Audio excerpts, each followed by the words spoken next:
Welcome to Fueling Your Legacy, hosted by Samuel Knickerbocker. Each week, we expose the faulty foundational mindsets of the past and rebuild a new, stronger foundation essential in creating your legacy.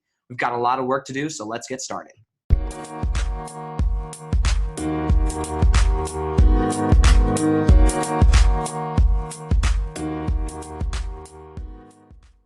Welcome back to Fuel Your Legacy. We are excited to be here today. We have an awesome guest. This whole week, we've been talking about what it means really to become a next generation coach. And so we actually have the author of that whole thing, the whole mission, the whole passion on with us today, Travis Brady. We're super excited for him. We've heard a little bit about him throughout the week, but now you actually get to hear from him, and he'll probably make everything I say not relevant on Monday and Wednesday's podcast, but that's okay.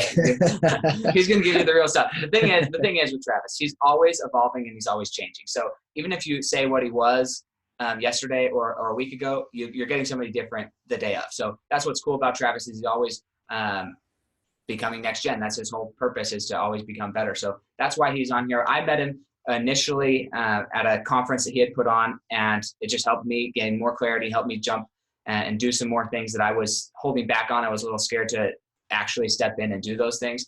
And so I chose to do that, and is awesome. So I've been coached by him, and he's an incredible coach, and I'm just excited to bring him now to you guys, to the Fuel Your Legacy show, so that other people can gain benefit from him. So Travis, if you want to go ahead and introduce yourself and tell a little bit of your backstory, how you got to where you are. Yeah. Well, what's up, Fuel Your Legacy listeners? What do you call them? Is that what you call them? Fuel Your Legacy listeners? Yeah, FYLs. FYLs. What's up, FYLs? My name's Travis Brady. I am the coach's coach. I help mentor and coach other personal trainers and life coaches on next generation coaching strategies so they can develop a six-figure business in their life. And so, man, it's been a lot of years, collectively 16 years. Yeah, it's crazy, man.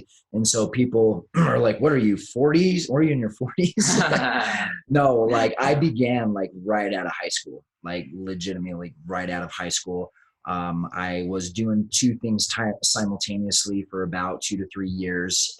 So that's where I say 16 combined years. I was wearing multiple hats at the time, but what was the question? I don't even know what yet. Just telling your story. What's my story? So how you got to where you're at. How did I get where I'm at? Through messing up a lot. They say I'm a board member of the National Speakers Association, and they always say your mess is your message. And I don't think people quite understand what that means. And at the time, when I first heard it, I was like, that doesn't even make sense. Because when I first got up there, they're like, what do you speak on? This was like 4 years ago or 5 when I first went, and I was like, well, I speak on everything, and so I was very broad. I was very, I thought I can help anybody, because I started with personal training. I went into the life coaching, and, I was really broad. And so messing up a lot in my own business has really allowed me to see what other coaches and other trainers and the mistakes that they make in their business. And, hindsight's 20/20. So people are coming through their journey, I can turn back and see, what you're doing. I'm seeing the same as for you too, with building wealth, right? You're like, dude, I know exactly what mistakes you're going to make.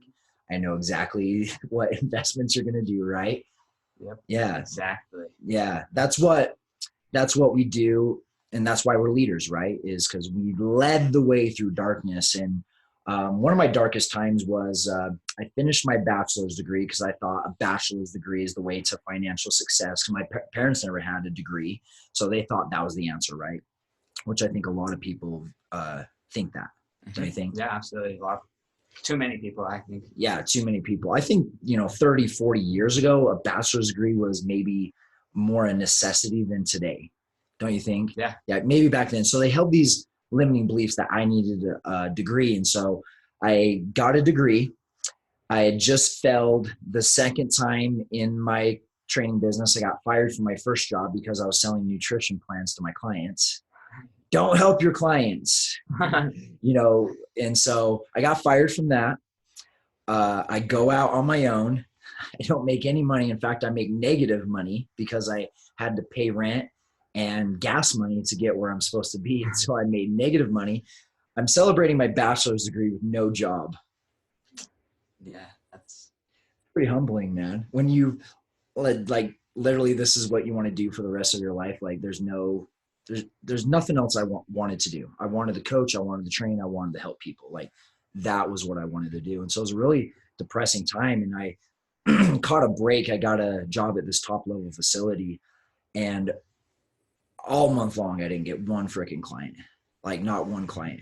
And I could see, like, if you're just lazy and you don't get clients and you're not successful, like if you're lazy, like, yeah, you don't deserve shit.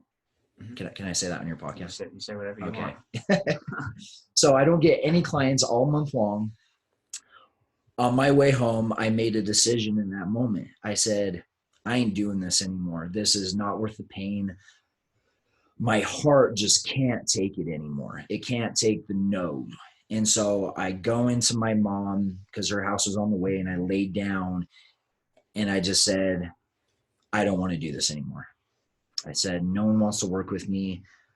How come no one wants to work with me? I can't do it. And she said something to me that still rings true to this day, is she said, the world needs you. And I thought about all the people that I have helped, and she reminded me of that. And sometimes we are trying to lead ourselves. Even leaders need leaders, right? Mm-hmm. And I think that's the biggest bunch of BS out there is, oh, I'm tough. I can do it on my own. I can figure this out on my own.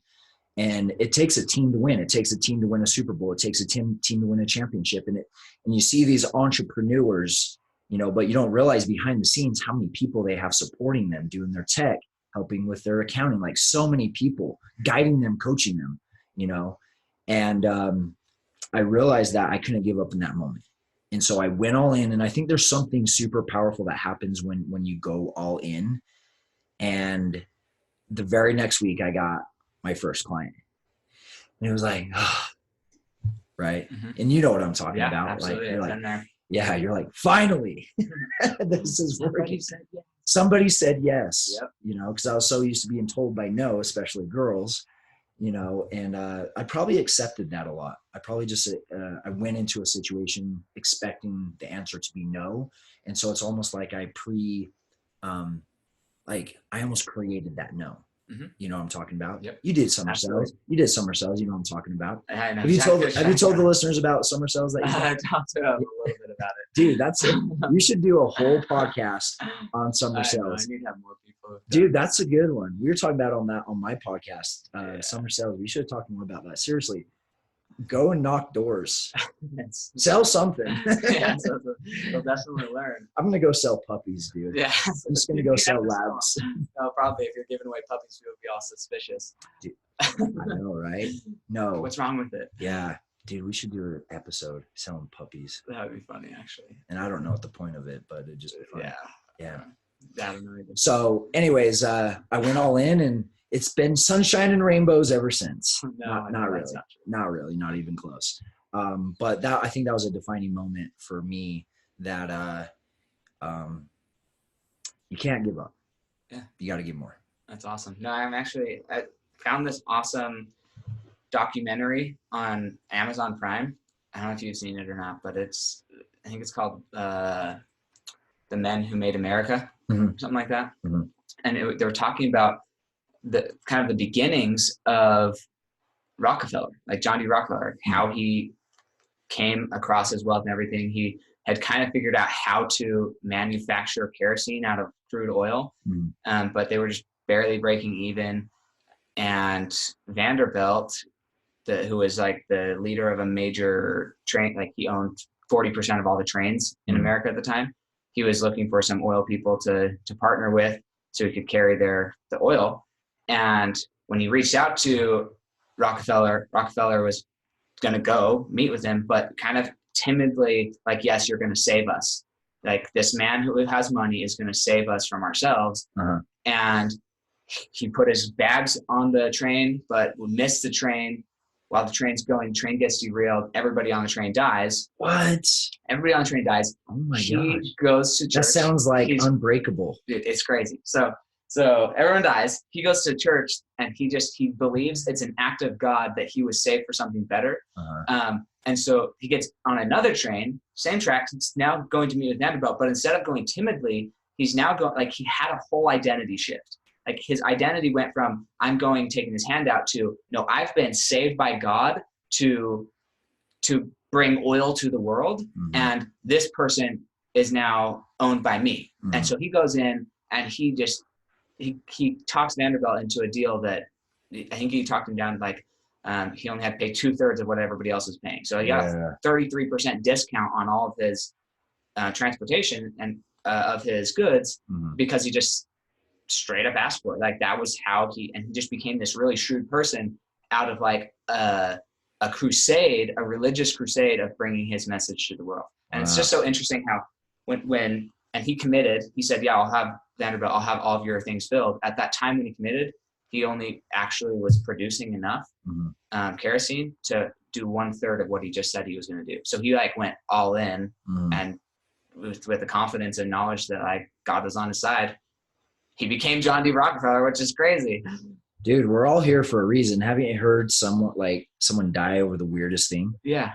Like last summer, I had a client's friend, great swimmer, swam his entire life, was out in the middle of the lake, cramped up and drowned. That's so weird. In a little creek that was no bigger than maybe 100 yards wide. Yeah, that's crazy. Like, I think we're all here for a reason right now. And I think that's but that's such a mindset. Like, we're here for a reason. Like, if you experience throwing your bag on a train and it derails, that experience will shape your identity. Yeah. And this is what I mean by next generation. Because here's what I did. I did something similar like that. I'm scared as hell to jump out of a plane. I was anyways.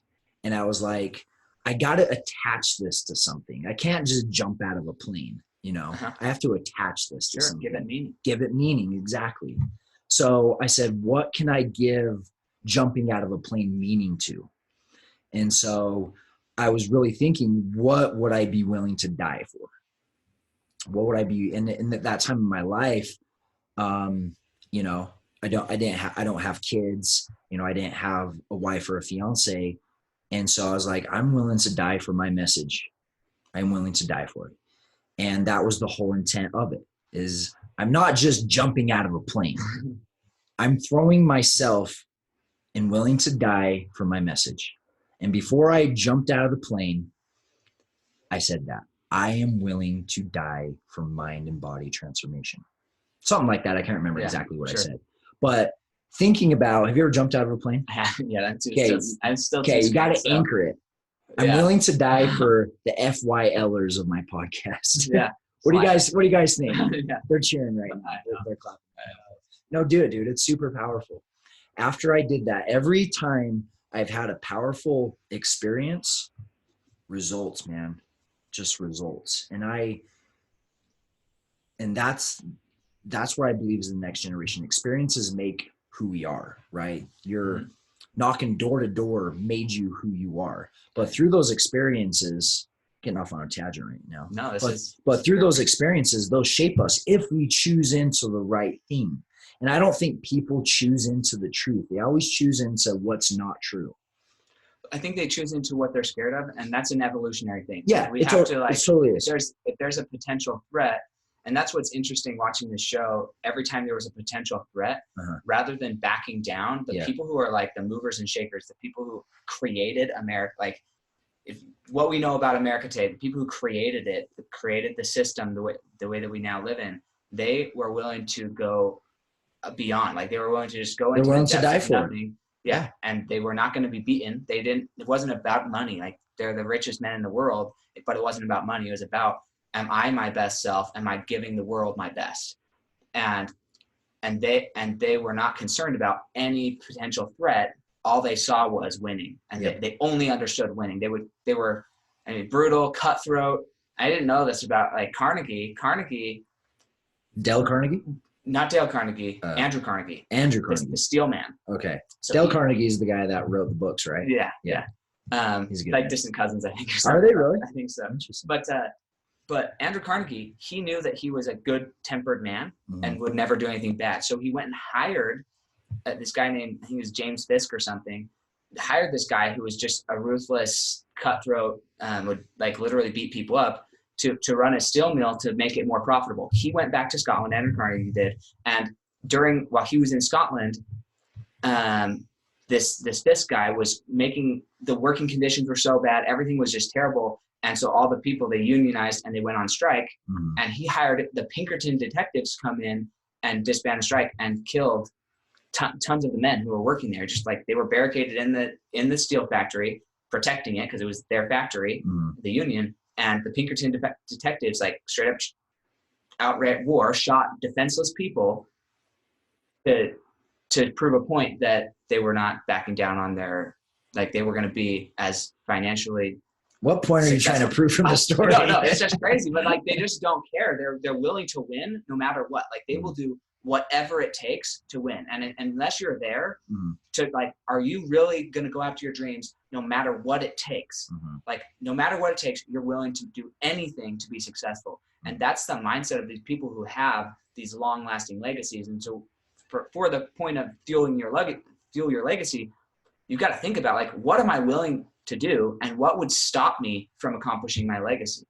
Like what am I going to allow to get in my way to not accomplish my legacy? And for the people who have the greatest legacies, I think in the world, nothing is going to stop them. Gandhi was willing to starve himself, right? And these people, they were willing to just go to the extreme lengths to prove a point that this is going to happen. It all goes back to this is what I'm willing to die for. Yeah. It's what I'm willing to die for. And the reason why I think that is like, and you know this, like money it's only a temporary fix. Like the car is cool, but the car like wears off after a week. Or else if you don't drive it all winter and you drive it the next day, then it feels good for a day. Then it's like, okay, there's the car again. But it's like winning, man. It's like, like building, creating, like that's men build and create shit. And it's not about the money. And this is what people don't understand. And I never understand. It's like, why is he still working so hard? Like he has plenty of money. Dude, it was never about the money, man. It was never about the money. It's about building and creating.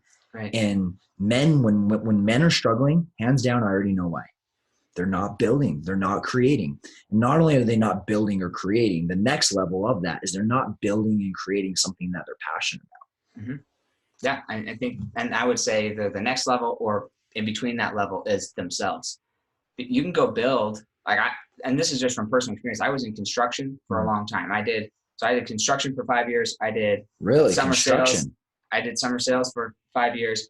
And like, it's exhilarating to build a house. Like if you have never built a house, I think you should go build a house just because like the pure satisfaction every time I walk into the house that we built. It's like, did you build your house? I didn't build my house, but I built my brother's house. Oh, really? Okay. Yeah. So like, and they still live there. So you built it. Like we built it. We dug the hole. We Dude, you set should the have built my house. Like we did it. Right? It's a lot of work though. But like the pure satisfaction of building that's cool. But almost like the car, it's not as fleeting, but it's still not there. For me, I get the biggest satisfaction from building myself and building inside of myself and saying, okay, what about me has to go to the next level?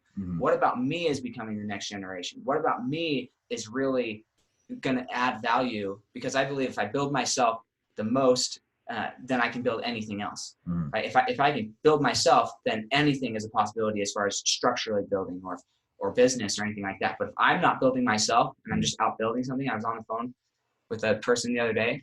They're successful, earning $300,000 a year in their career. They had become successful, but they were doing it under the shadow of somebody else. Yeah. And when that got taken away from them, then because they hadn't built themselves to that identity and was just given to them or put upon them, then when that was taken away, it crushed them. And you have to be conscious of like, are you building yourself? Yeah. And especially in relationships, you have to be then doubly conscious. You can't just build yourself in a relationship. You have to make sure that you and your partner are building themselves in business, building together. You have to build together. And so I think that's definitely one of the key components of a next generation legacy or something like that is making sure you're building together and you're building yourself out through the process. I don't know. What do you think? It's your thing. No, you're totally on it. It's building yourself. It's connecting with yourself. It's loving yourself. It's trusting yourself. And so you can go out into the world and start to build from there, and building something that you're passionate about, but also something that not only you're passionate about, but you can share that passion and that gift you've built with other people. And that's where true like fulfillment and joy and peace come from, is like you're taking something that you've built. And that's what Fuel Your Legacy is all about. It's you're giving it to the next generation. You're giving it to someone else to receive. And that's what satisfies me. And so that's what satisfies me at this point in time. Like, so it's interesting though, because that's what also, like, it's that idea of giving it to somebody else. That's why people go into this stuff, but it's also the same reason why people will not fulfill it. Mm-hmm. Right? Because they know people need it. They're absolutely inside. They're passionate about it, but they're terrified of being rejected. So how did you go about overcoming your naysayers? Because although that's the reason people want to do something, that it's also the reason why they won't do it. It's this like weird dichotomy thing. So how did you go about silencing your naysayers so you can actually fulfill what you knew you were supposed to be? Man, we could spend an entire podcast on this. I've thought about this so deeply. It's something that I struggled with a lot at first, but I overcame it. But I didn't overcome it consciously. I overcame it unconsciously. And so I really had to, and this is with a lot of my concepts, I think I'm going back and kind of reverse engineering it and go, okay, how did I really do that? Yeah. And sometimes the worst thing that we can do is we can go ask a successful person, well, how did you do it? Unless they study, unless they teach other people, they really don't know how. Even in their best conscious efforts, they just don't know how. And so when people say coaches are stupid or speakers, is like, man, you just don't get it, brother. You just don't get it. Sure. Just because you've achieved something, it usually came easy to you. That's why you achieved it. And so when you're trying to teach others, you're only 5% aware of what you've done, because our conscious brain is only 5% of our actions.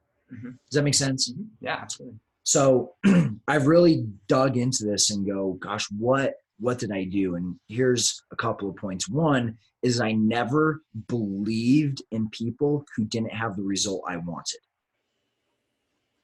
I never believed. If you said money's hard to achieve, no, I don't want to believe you. If you said you can't make it in the coaching business, no, I'm not going to believe that. I'd go believe the person that says, yeah, you can make lots of money. Yeah, you can impact lots of lives. Yeah, you could put together your own events. I believe that person. And then I believed in the people who believed in me. And I think people do the complete opposite. No, it's true. Literally. And then they wonder why they're stuck. You believe everything that everybody says out of their mouth, whether it's negative or not, negative or positive. And what do you think's mostly out there, negative or positive? Mostly negative. Default's down. Yeah. Default is down, and you have to understand that as a human, your default is down. And the reason why default is down is negative is because we came on to this planet to survive, to protect ourselves. It is so counterintuitive to give for the natural person. It's so counterintuitive to choose into the positive. It just is. It's insane. Yeah. It's literally insane that we can transform ourselves to be positive and focus on solutions rather than just the problems. Does that make sense? Yeah. No. Like, I don't want to be poor for the rest of my life. I don't want to be driving a Geo Metro for the rest of my life. I don't want to be a nobody in the corner. I want to set a legacy. I want to do something different. So I got to believe in people who have the results that I want, and I have to believe in people who believe in me. Mm-hmm. So I think those are right off the bat what comes to my mind, two huge things. Actually, I was going to talk about this weekend at the event. That's good. Yeah. No. So let's just talk about that event really quick because it's here. Yeah, sure. No, never mind. Let's talk about our event. Yeah. Let's talk about our event. Yeah. May 11th. May 11th. Travis and I are actually doing an event here in Sandy. Yep. Sandy, South Jordan. Yep. But yeah, it's all about the next generation, legacy and wealth workshop. So it's helping you understand the right avenues that are going to work for you to accomplish your legacy and wealth. Dude, people have no idea. They have no idea how much goodness they're going to get. We were talking about this the other day. Dude, I'm going to say stuff that dude. No, me too. It's crazy. I've spent hours. I'm spending hours right now perfecting. Are you? Going through and perfecting my message. I am just in my head. I'm a huge visualizer. I'm writing stuff down. That's good. I'm a social pragmatic, logical, like, oh, it's bad. I do that in my mind. One thing I noticed that I do unconsciously, I visually walk myself through it so much. That's good though. I think I've always done this. I just visually walk myself through it. It's something that I don't realize I'm doing. Like other guys are like, girls, money. I'm like, speaking, transformation. Oh, that's true. I'm always thinking about it. So on that note though, what how do people get access to the event? How to get access to the event? Well, you have note sections below. The Facebook event is up now. We're going to have an actual web page here next week that will go more into the details of it. And so, it's for those people that are just. Have you told them much about the event? I've mentioned that we're doing it because we're still working out the details. Yeah, and the reason, and we were talking about this the other day, the reason why me and you get along so good is because we've had a similar upbringing. I had one brother, though you had like 10, so it's a little different. I would like to say that I had the harder childhood, but it's not true. It's just not. It could be. It's just not true. For one brother. He got more for this Christmas. I couldn't imagine 10 brothers. How does that work, man? No, there's 11 of us kids. Heidi, 7 boys, Sam, 4 sisters. Brad, they all got more. Yeah, no. Did you guys argue about that? I'm sure that I complained about it a few times. Dude, it's like everybody does. You can't not, but half the time it was like just stuff like, this is really bad, and I'm really grateful that they did it. But our religious organization would like talk to other people in the organization, and they would just give us their old toys that they had from last year, and so we thought they were new. Because one time, this is so funny, but I wanted a new bike. I wanted a yellow bike, but we were so broke that was not happening. And so my parents, they got me a pink bike with some yellow spray paint. And so, hey, at least they spray painted. So no. I got to spray paint. Oh, you got to spray paint. But I was too excited to spray paint it before I start riding around. So I start riding around the town. And this other girl in my same class at church, she's like, hey, that's where my bike went. And I was like, no, this is so demeaning. Oh my God. Yeah, but honestly, I'm so grateful that they were willing to give up their bike, and like it was. Well, good. It doesn't sound like they gave it up. I don't know. I'm just grateful for it. There's so many things in life that happen. You can just be grateful for it. Yeah, no, that's a cool my story. Parents did the best they could. Honestly, like there's nothing sad about my childhood. Like it was great. No, I feel the same way, and I totally accept everything that's ever happened. And I really don't think I would appreciate what I have today if I didn't go through that stuff. And I really do utterly and completely accept everything that's happened. Not that it was perfect, but it was perfect for me. Yeah, exactly. But through growing up, I chose in to a lot of limiting beliefs. Not that my parents wanted me to believe that. Right? Mm-hmm. It's just that default is down. When you go through experience, you're going to choose into, I'm not worth it. You're going to choose into, money's hard. You're going to choose into all these negative things. And then we wonder why we have a hard time making money. Now we wonder why we have a hard time keeping money. Now we wonder why someone else has something that we don't. And it's just these little small things that we do every single day. And I really had to humble myself and accept that I don't know it all. And I'm continuously having to do that in my life. And I'm still learning. But the biggest thing that I think frustrates me in this world when it comes to teaching people how to make money, and you agree with this, is it's not just do this, do that. One of the greatest advice that I've ever heard from a millionaire is, my action steps probably won't work for you. And I was like, well, gosh, thanks for finally telling me the truth, because I've been following what Dave Ramsey told me, and Uncle Dave wasn't really helping out. And so there's a whole mindset, there's a whole identity behind it. And if we don't understand those things, then we're just victim to the atmosphere. We're victim to the outside world. And you're going to get pushed around in places, and then you're going to look at your fruit one day and you'll be like, I don't want this. I don't want to be broke. I don't want to have to go out to dinner and not look at what I want to eat. That's not what I'm looking at. I'm looking at the price tag. Mm-hmm. What can I afford? What can I afford? And then I go out after. We go clothes shopping. I can't buy any clothes. And so I said money didn't matter, but yet every decision in my life was based around money. Mm-hmm. And then I would say things like, money doesn't matter. I don't need more money and all these things. And then I was cheap with my friends. And then I was cheap with my family. And then I was really just cheap with myself. Mm-hmm. And so I realized that through this journey, it was a whole identity shift that had to take place and had to shift. And I think when people can not just learn that, but experience that, and that's the purpose of the Next Generation Wealth Workshop, is to have those identity shifts so we can get in alignment to make more money, to live what we want to do and enjoy making money. And we've talked about this too, and I loved your perception on it too.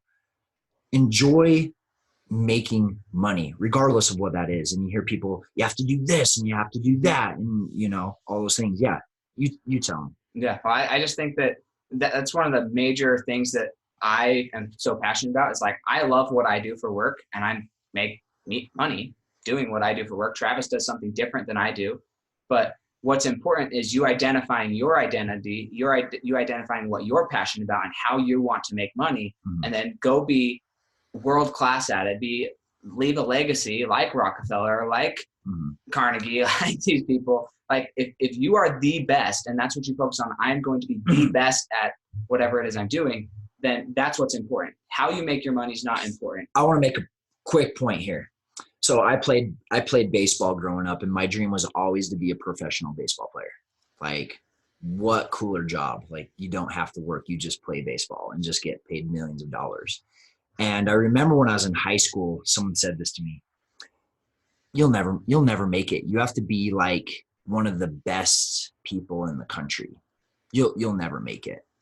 But yet they'll say, go do something else. Be the best at something else. Well, if you were to, there's about, and I could be off by a couple hundred, okay, I will admit that. I would say there's about 1,800 to 2,000 people in the United States that make a killing or a great living off playing baseball, legitimately. Mm-hmm.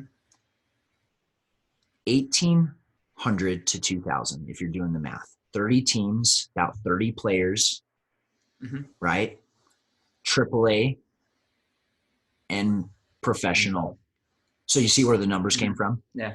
So what you're saying is, go be great at your company and make a lot of money, and you can be one of the best 1,800 in that aspect, but you can't be one of the best 1,800 in Major League Baseball.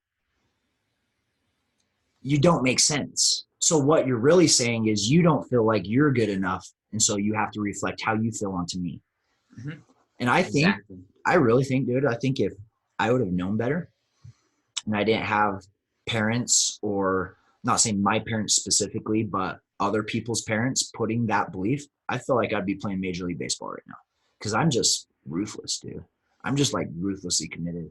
And that's how I feel about what I do. I have to be one of the best 1,800. Hopefully I'm not that far off. I want to be like one of the best 100 coaches in this country. Mm-hmm. Maybe not right now, but hell, you don't get to Major League Baseball overnight. There's a rookie at 27 years old playing Major League Baseball. That's crazy. Yeah. And if you look at the coaching world too, a lot of the average speaker, guess how old the average speaker is?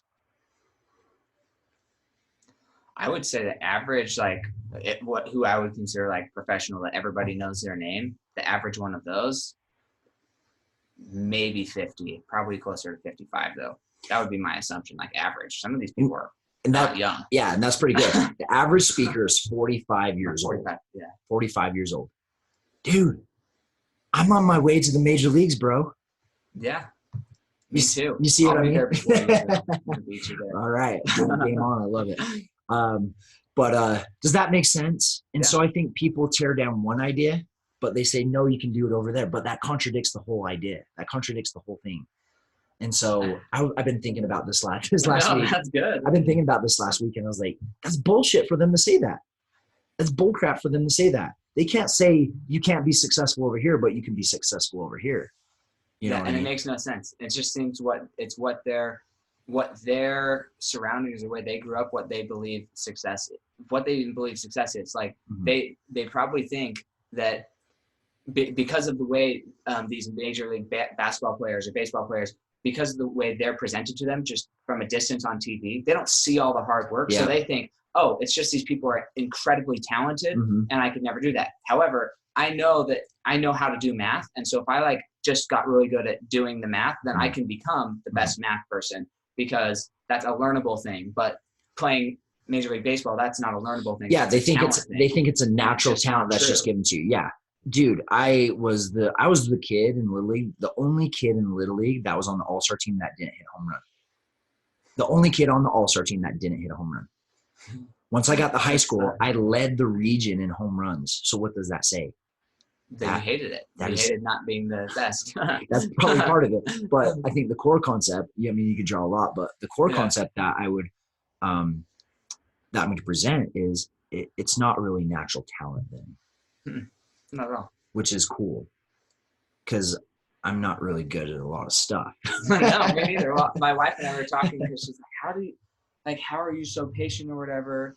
And we were having this conversation. You are patient. I admire that. I'm not patient. I appreciate that. But it's just funny because because she's seeing me 7 and 8 years into my self-development and my self journey, then when it's being matched up to her 2 years since she's known me, then she's like, I can never become where you're at. And I'm like, no, you can.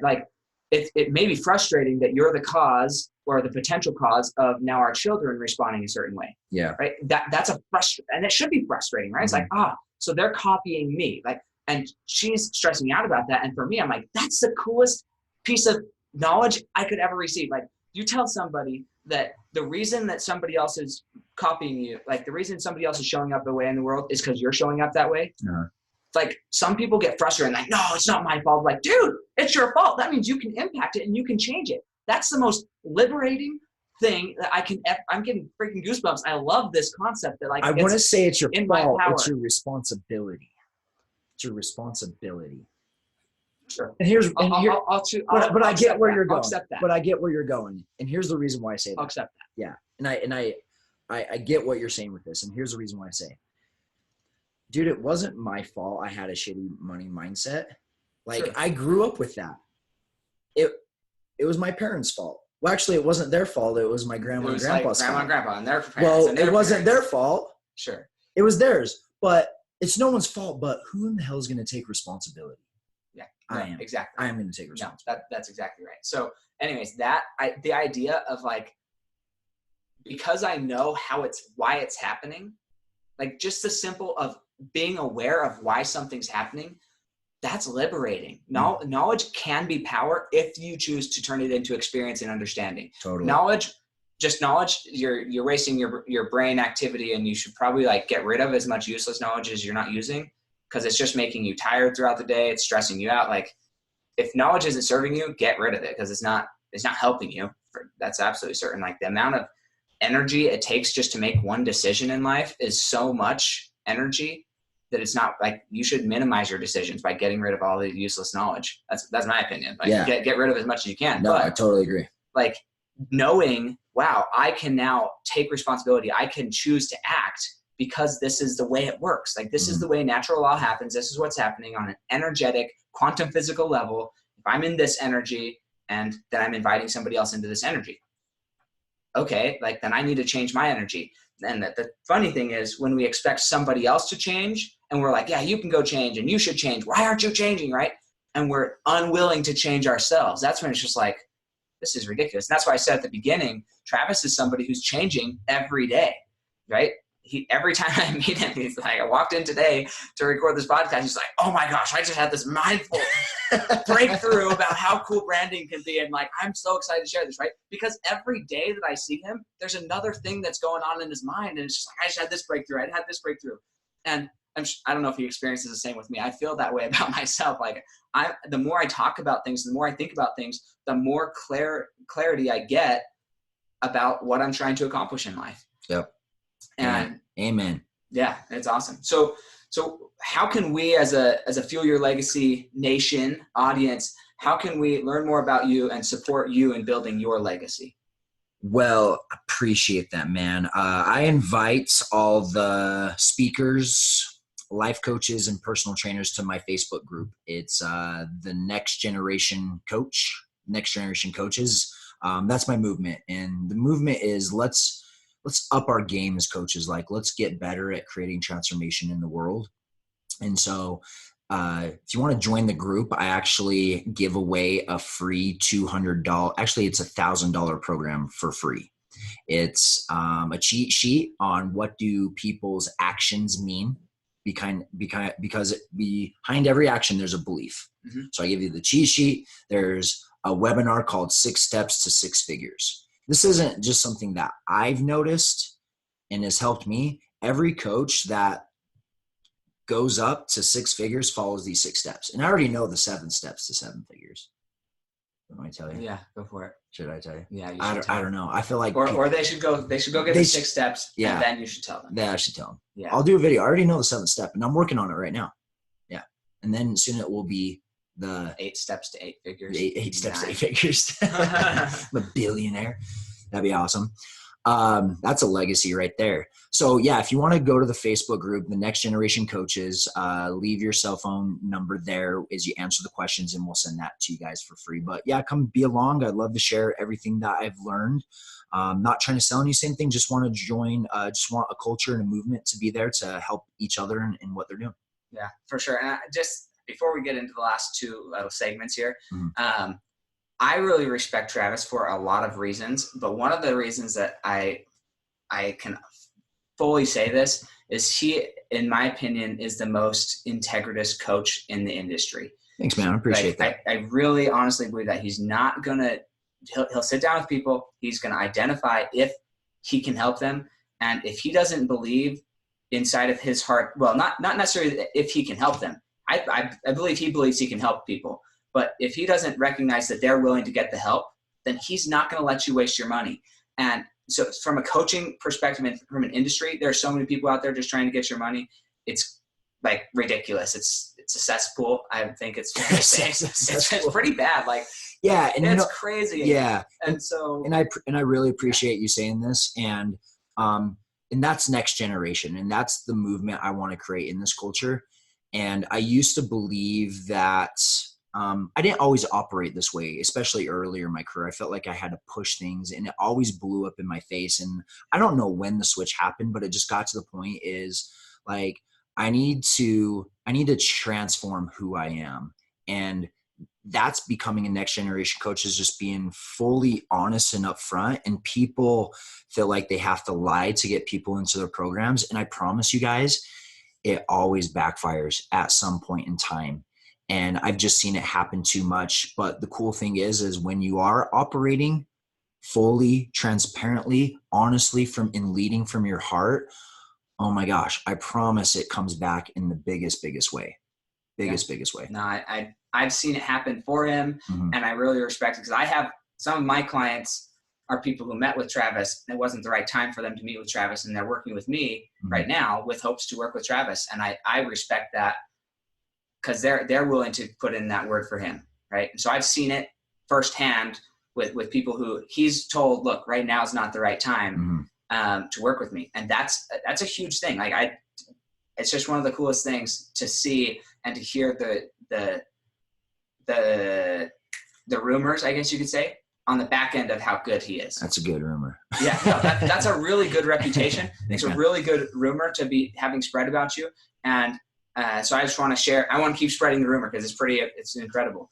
And I have to share my testimony of Sam. I don't think, I'm glad you guys are listening to this. And I hope you continue to listen. I haven't met, I mean, I can name them on one hand how many people operate in full truth in this industry. And what I mean by full truth is actually going to the root of the problem. And I think a lot of people just play at the surface level, and it never fixes the problem. It fixes their problem. But it doesn't fix the client's problem or serving people. And so I hope you guys continue to listen and be a part of it. And that's why I teamed up with Sam to do an event, because that's the type of people I want to continually be around. And no one's perfect by any means, but I love Sam's heart and I love what you do, man. So I appreciate that. That's awesome. I like getting told I'm great. Yeah, don't we all? Yeah, I do. Stop it. No, well, I'll be honest. That was a really hard thing for me. Probably even up to like 2 years ago, it was really hard for me to like accept compliments and accept things into my life. And I think that was a major hurdle that was holding me back from going to the next level. Is every time somebody would, I was so addicted to my negative self-talk that anytime somebody would contradict my negative self-talk and try and give me something positive, give me a gift of belief, I would just sabotage it. As soon as it came out of their mouth, I would reframe it into the energy field that I was willing to receive it at. And I would just demean myself. And like being able to receive a compliment, it's huge. Like you need to work on that. If you can't right now receive a compliment about anything, like good and bad, like somebody says, screw you. Hey, thank you. Like accept it. And allow them to feel that way and accept how they feel. And that alone will change the way your life move forward from today on. Yeah, I want to share one more thing. So going off that, I've sat down with people where I can see people's potential, probably because I didn't have a lot. Right. So it's very easy for me to see, like, you can do this. And I remember a couple of times is I would tell people, I was like, man, you could really create something great in this world. And to receive so much compliment and so much positive energy, they thought I was the devil. They thought I was just lying to them the whole damn time. And they even would go home and they'd tell their spouses, and then their spouses would light me up. Who are you to tell this person, my spouse, that they can do it? Legitimate, dude. That's nuts. Yeah. And I'm thinking, like, what the hell did I do wrong? I just believed in that. No, I'm not even kidding. You'll have it, dude. I'm not even kidding. You will come across this. If you are a coach, you will see a gift in someone and they are so into the negative and they're so closed off that they will legitimately look at you and say, F you. Yeah. And it hurts my heart to think that so much positivity, so they can't even handle it, that they will hate you for it. Right. No. So interesting. When that happened, I went through a funk, man. I went through a funk for like a week, like curled up in the corner, like, what's wrong? Like it was crazy. It was and that's why I do what I do, is to help coaches and people learn what happens when you go through these transformations and when other people go through these transformations, because we take things personally because we're giving our heart, we're opening up ourselves, and sometimes it's hard not to take it personal. And it's like, if you shut off that, it's kind of like a catch-22. We talked about earlier, like, what do you do about the naysayers? It's like, when you close off the naysayers completely, it's almost like, by definition of contrast, you're almost closing off to the other. No, you absolutely are. Yeah. And so it's kind of hard to play that revolving door type thing. And so, I'm not going to lie. It does still get to me. I think anyone would be lying. Yeah, sure. I don't know how Tom Brady or LeBron James deal with it. I mean, people legitimately follow them just to talk crap. Like, how pathetic are you? That's what I gotta say. And it's just because they're hurting themselves. And I think that's the way to look at it, is hurt people, and I think just changing your perspective behind that and looking at them and going, I love you. And can I? Yeah, go for it. One more. Someone told me this years ago, and this is a spiritual reference, not a not, I wouldn't call myself a spiritual guy by any means, but I do believe in the power of, connecting our soul and spirit together. And when Jesus was on the cross, he was talking to God. How could you do this to me? How could you forsake me? These people are spitting, throwing spears, literally killing him. And in one moment he said, why me? Why are you doing this to me? And then he switched his mindset and he said, God, forgive these people, for they know not what they do. And I think that's what I have to reframe to, is they know not what they do. They don't see my intention. They don't see my heart. And you know what? They don't have to. Mm-hmm. Because if they have to, then I'm doing it for the wrong reason, which is just to feel significant. They don't have to. They don't have to like what I do. They don't have to love me. It's my gift to the world, and I will continue giving this gift regardless whether people accept it or not, because it's the gift that I've worked so hard to give. Yeah, I completely agree. I need to do I'm going to do a whole speech, create a whole speech on it. I can give it right now, but I want to do it another time. Okay. For our whole podcast, but like, honestly, just in the reference and the positioning of Christ and in relation to us, and understanding purpose for being here, goal for like eternity, and the position of forgiveness. And just a little teaser, and you'll have to like comment on this and share it if you want more information. But like, for me, there's no place for forgiveness in my vocabulary or my mind. Forgiveness does not exist in my mind, only gratitude. And to understand how that works and how you might be able to attain that type of belief system and identity, we'll have to talk later. Ooh, teaser. But honestly, that's next gen right there. But honestly, that's next generation. That concept of understanding pure gratitude and removing forgiveness from my mind. I already know the answer. Well, you probably do, but there's a lot of people who don't. They don't understand.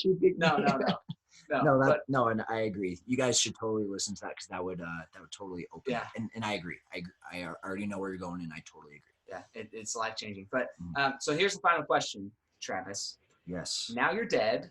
Now I'm dead. Okay, you're dead. We're 6 generations away from your death. Boom. Okay.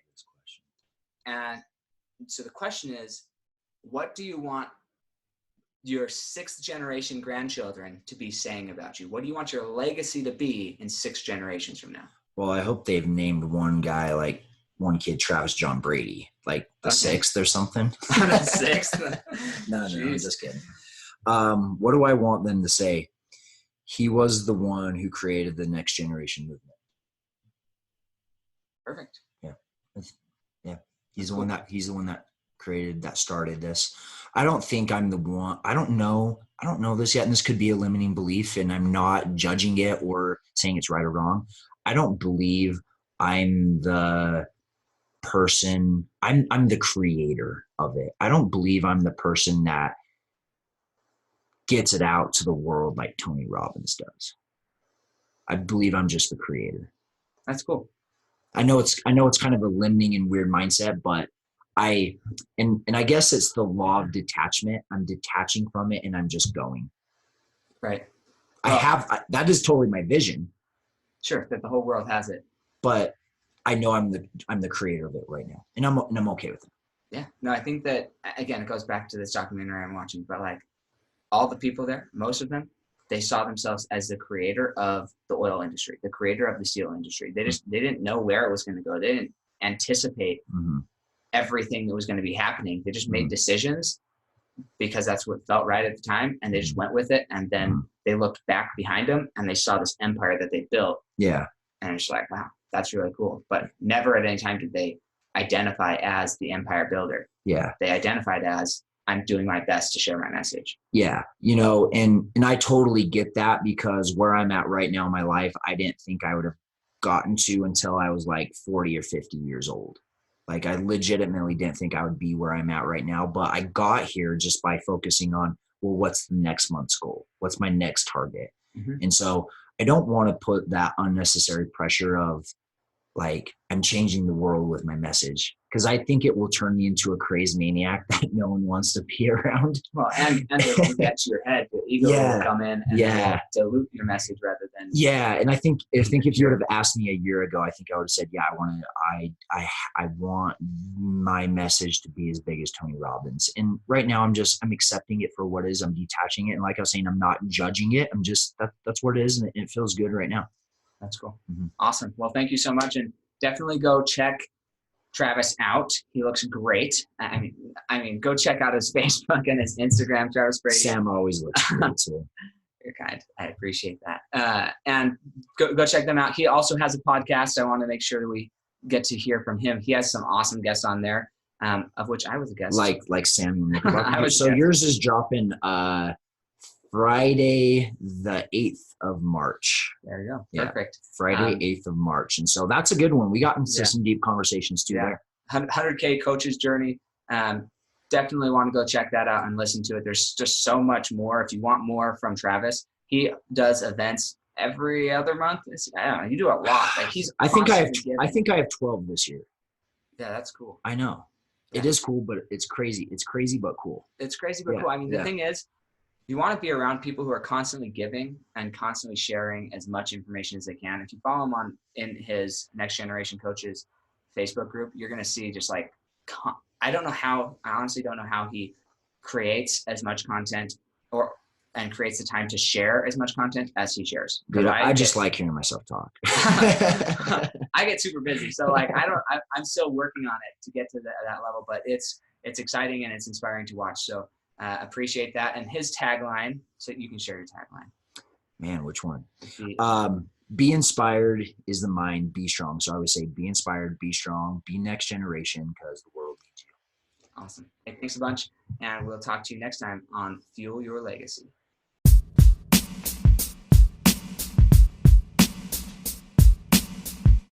Thanks for joining us today. If what you heard resonated with you, please like, comment, and share on social media. Tag me so I can give you a shout out on the next episode. And thanks to all those who have left a review. It helps spread the message of what it really takes to build a legacy that lasts. Catch you next time on Fueling Your Legacy.